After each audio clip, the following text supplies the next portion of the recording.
سلام دوستان عزیز، در این درس می‌خواهیم توضیحاتی داشته باشیم درباره زمان گذشته استمراری در فارسی. در ادامه درس با ما همراه باشید. به این جملات دقت کنید.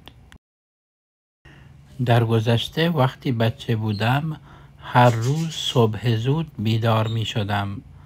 مادرم برای ما صبحانه درست می کرد و من با خواهرم به مدرسه می رفتم.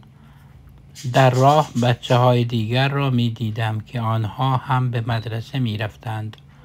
معلم ما همیشه با لبخند به کلاس می آمد و ما را خوشحال می کرد.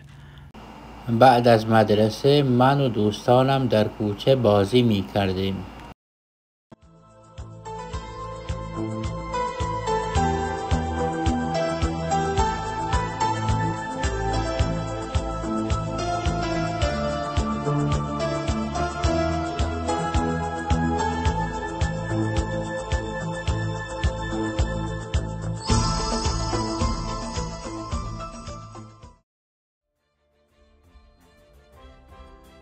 तो जैसा कि आपने इन मिसालों में देखा, फ़ारसी में ज़माना माज़ी इस्तिमरारी ऐसा ज़माना है जो कोई काम माज़ी में बार बार होता हो या एक मामूल के तौर पर जारी रहता हो, ये उसके लिए इस्तेमाल होता है।